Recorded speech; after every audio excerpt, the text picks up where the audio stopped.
막 도둑이 지난 아이가 있습니다. 이 아이가 하루는 양발을 신고 자기 발을 보니까 양발이 구멍이 나가지고 발가락이 쏙 나와 있는 거예요.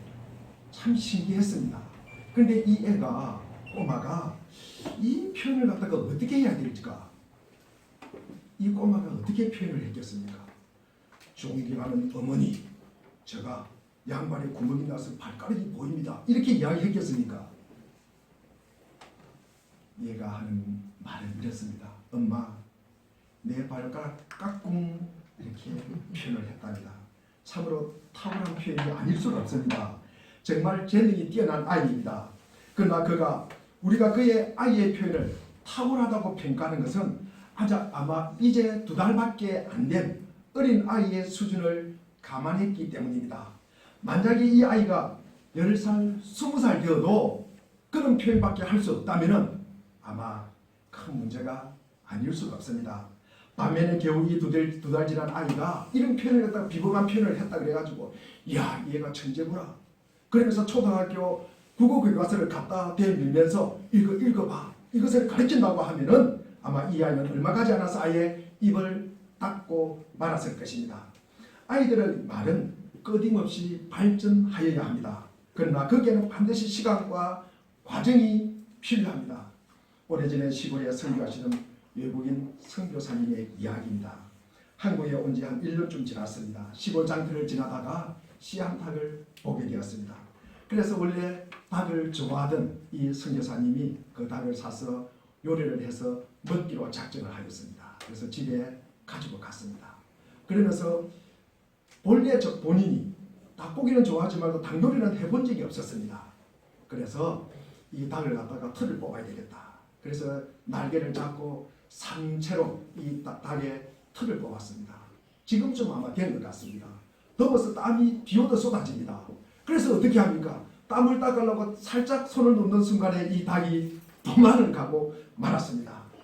그러니까 이 마당을 그리고 지나서 대문을 갔다가 나가니까 그 닭은 멀리 가버리고 보이지 않습니다. 그래서 저 멀리 보니까 어떤 흉인이 다가오고 있었습니다.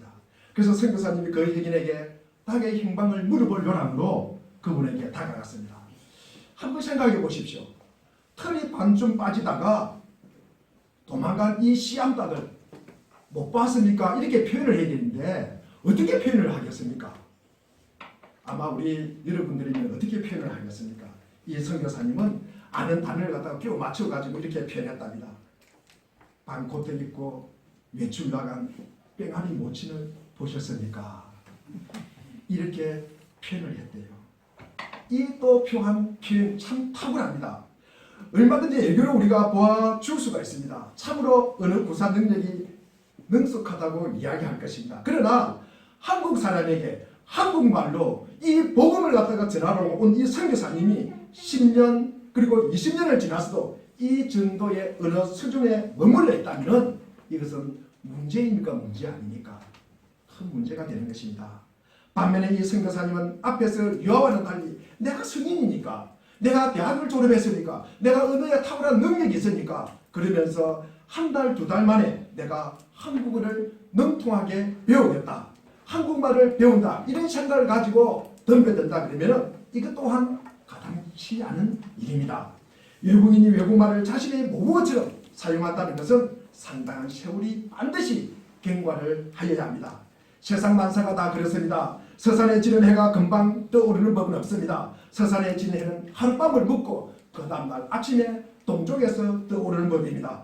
곡식이 여물기 위해서는 필요한 만큼의 물과 햇빛이 당연히 필요하고, 그리고 필요한 만큼의 시간이 또 반드시 흘러야 합니다. 나무가 금목으로 자라기 위해서는 많은 횟수의 시간이 지내야 하는 것입니다. 어린아이가 100m를 갖다가 자유자재로 뛰기 위해서는 또 시간이 흘러야 합니다.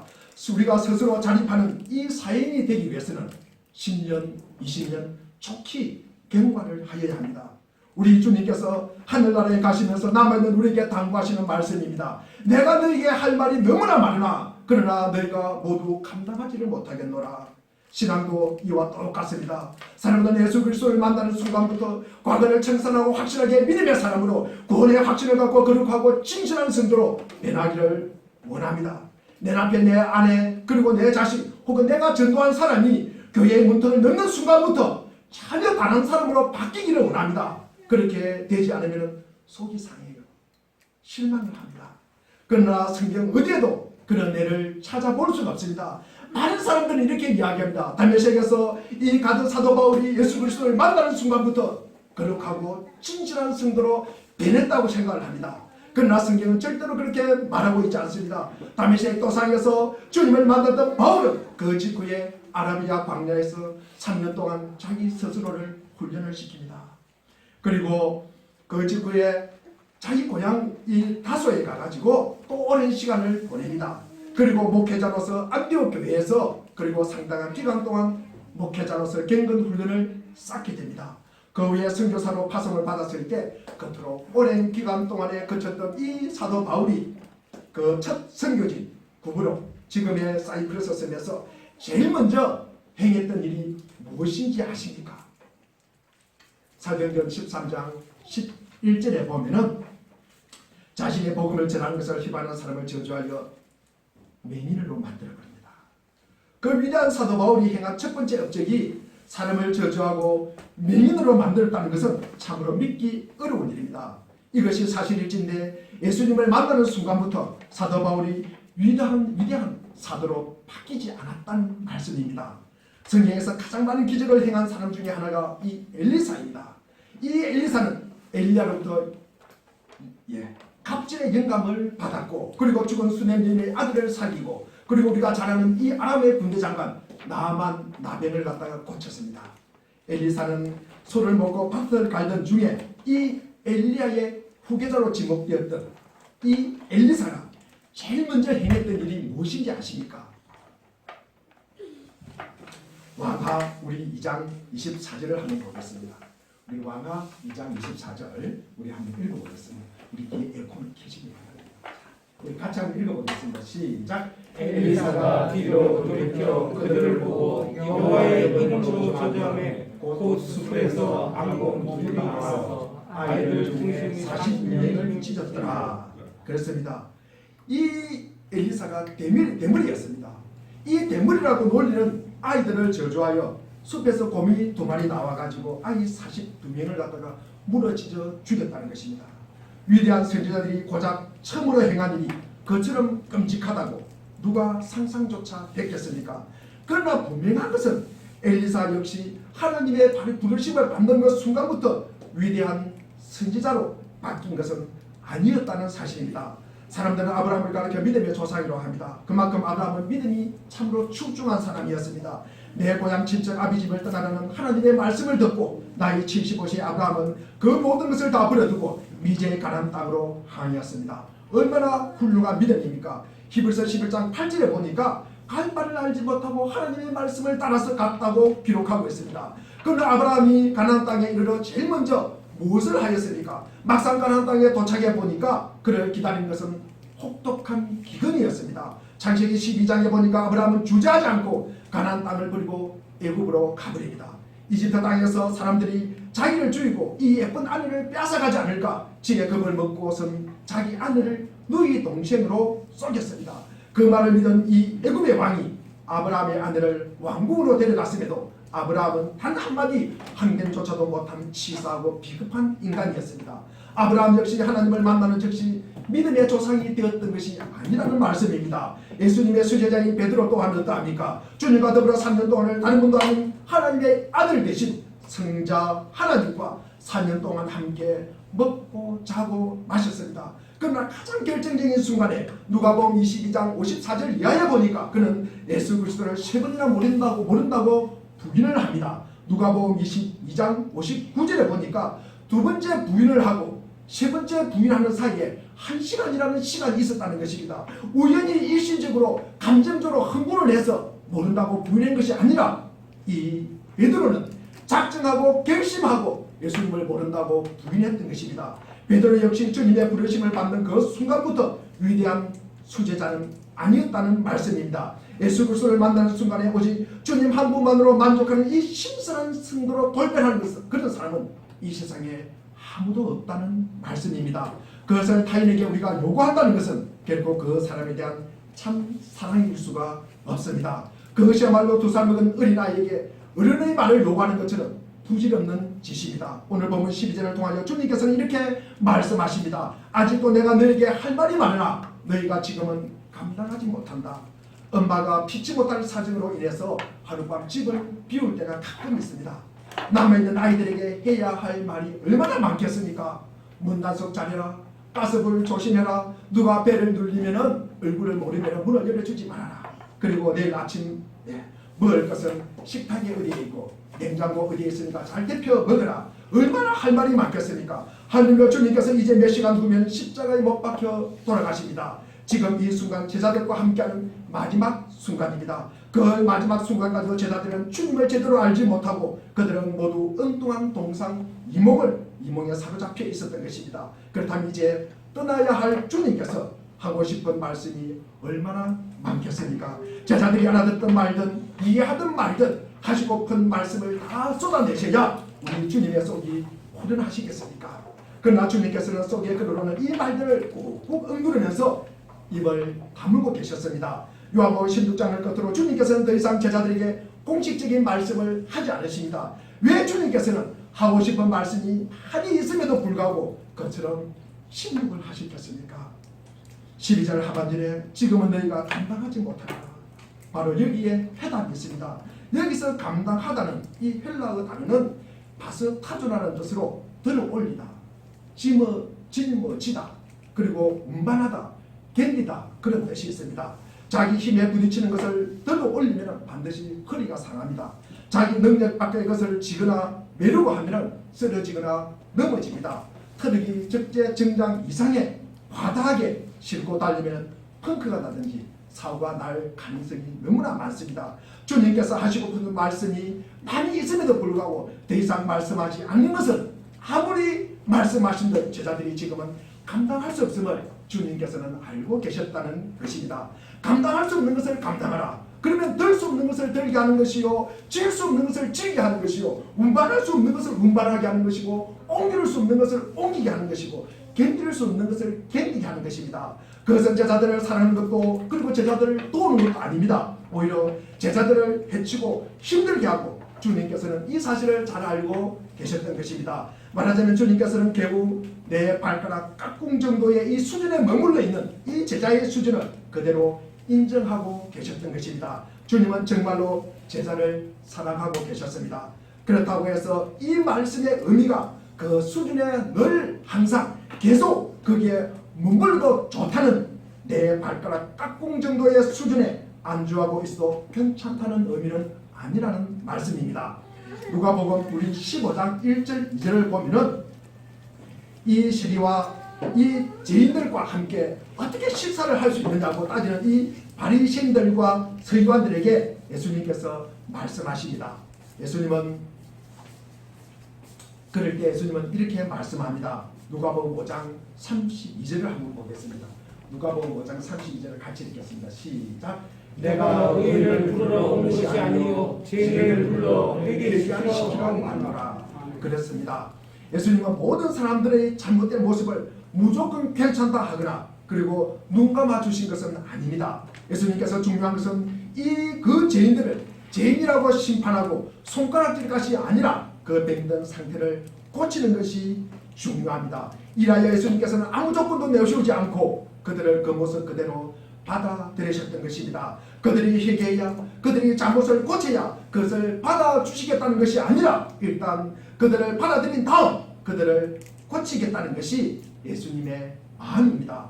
조건이 완성되어야 받아들이는 것이 아니라 그렇다고 무조건 받아들이는 것도 아니라는 말씀입니다. 지금은 감당하지 못하리라. 이 말씀의 참 의미가 무엇이겠습니까? 지금은 너희가 감당할 수 없지만 그러나 언젠가는 반드시 감당할 수 있어야 한다는 말씀입니다.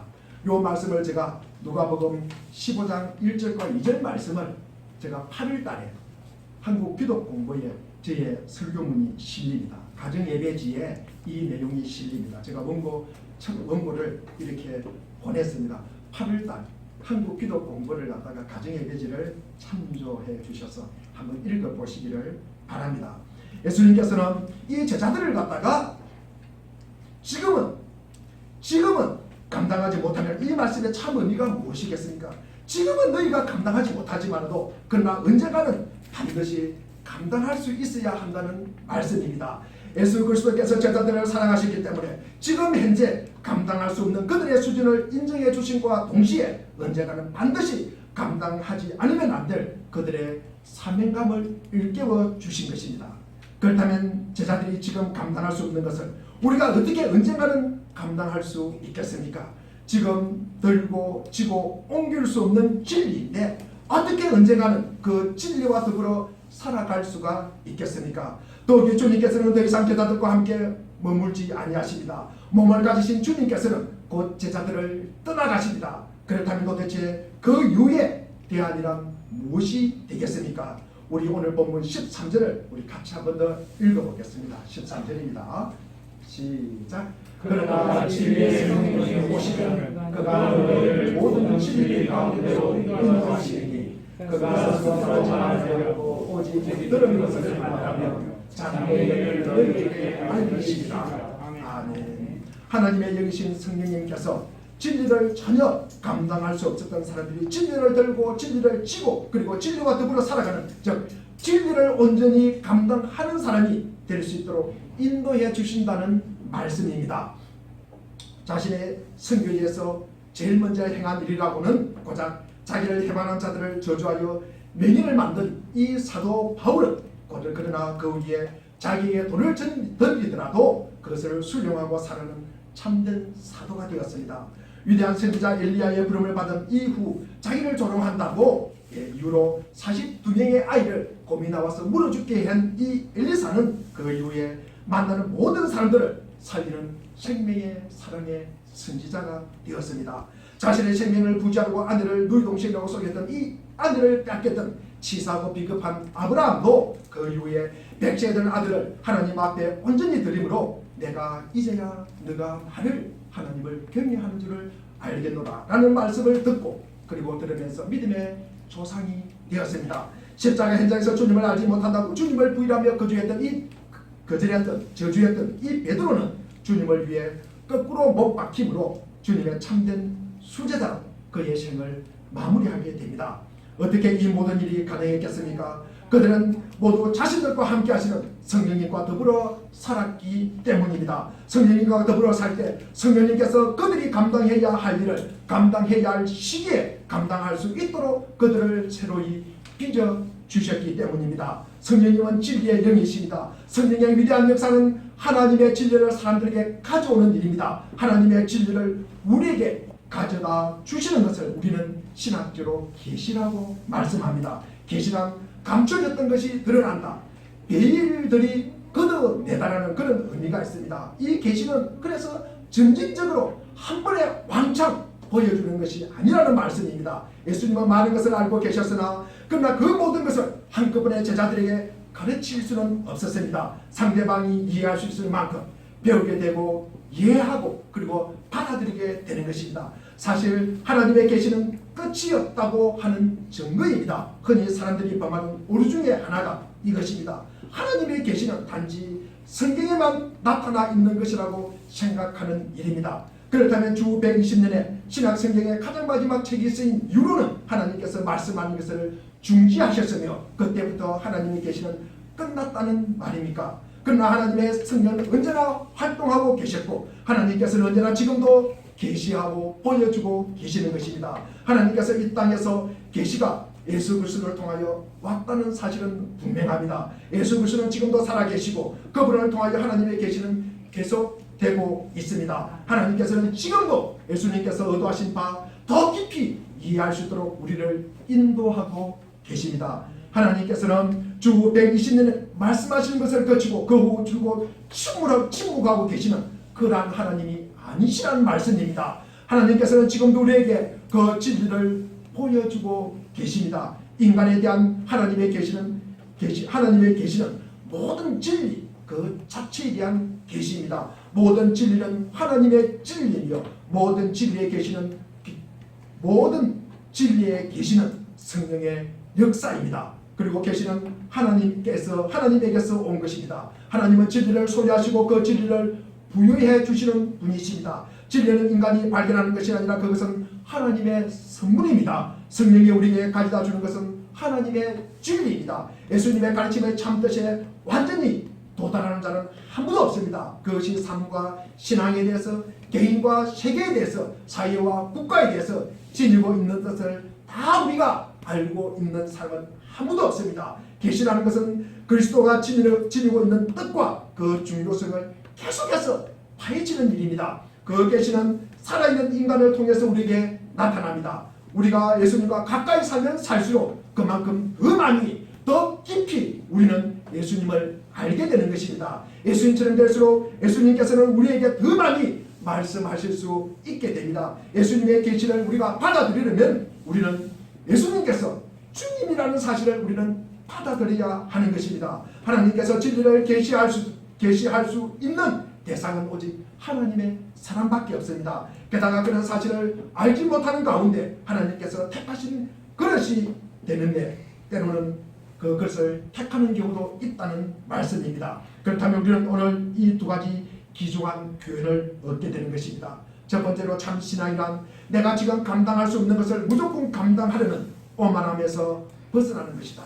내가 감당해야 할 때가 되었을 때 감당해야 할 것을 주저없이 감당하는 행위를 말하는 것입니다. 바꿔 말하면 신앙이란 내가 감당할 수 없는 것을 함부로 감당하려 하지 않는 겸손함을 잃지 않는 것입니다. 감당해야 할 때가 되었을 때 감당해야 할 것을 책임을 다해 감당하는 용기입니다. 두 번째로는 사람을 진정 사랑한다는 것은 그 사람이 지금 현재 감당할 수 없는 것을 요구하지 않는 것입니다. 그 사람이 언젠가는 그것을 감당할 수 있도록 내 삶을 통해서 그를 도와주는 것입니다. 사랑하는 교우 여러분, 자기 자신에 대해서 필요 이상으로 조급하게 생각하지 마시기 바랍니다. 하나님의 신실한 믿음의 사람으로 변화되는 망상에서 벗어나시기를 바랍니다. 그렇지 않을 경우 여러분은 스스로 지치게 되고 그리고 스스로 포기하는 수밖에 없는 것입니다. 만약에 하나님의 믿음의 완전한 자가 되는 길이 있다는, 그리고 이렇게 된다고 주장하는 곳이 있다면 그것은 어디든, 그곳이 어디든 거기는 하나님과 무관한 이단일 수밖에 없는 것입니다. 성경에는 그런 애가 단 한 번도 나타나 있지 않습니다. 중요한 것은 내가 하나님을 향하여 돌아앉는 것 자체가 중요한 것입니다. 내가 주님을 향하여 돌아앉았다는 것은 내가 생각, 나의 말, 나의 행동이 180도로 완전히 새로워졌음을 의미하는 것은 아닙니다. 돌아앉았음에도 불구하고 우리는 여전히 실수하고 서툴 수가 있습니다. 돌아앉았음에도 불구하고 옛 습관의 잔재가 그대로 남아있을 수가 있습니다. 중요한 것은 내가 주님을 향해 돌아앉았기 때문에, 주님의 말씀에 앉았기 때문에, 주님 앞에 우리는 무릎을 꿇었기 때문에, 우리는 주님 앞에 머리를 숙였기 때문에 썰물과 밀물에서 끊임없이 부드럽게 가라져가는 해변가의 돌멩이처럼 나와 함께 하시는 성령님에 의해서 매일매일 내 자신이 새롭게 빚어지고 있다는 사실이 굉장히 중요합니다. 초신자인 한 성도님이 제게 이렇게 묻습니다. 목사님, 제가 기도하고 싶은데 막상 기도하려고 하나님 앞에 무릎을 꿇기만 하면 할 말이 없습니다. 기도할 말이 아무도 생각이 나지 않습니다. 그렇게 말씀하셨습니다. 그러면 저는 하나님께서 기도하시려고 당신을 부르셔서 무릎을 꿇게 하였음에도 불구하고 할 말이 없으면 구태여 말하려고 하지 마십시오.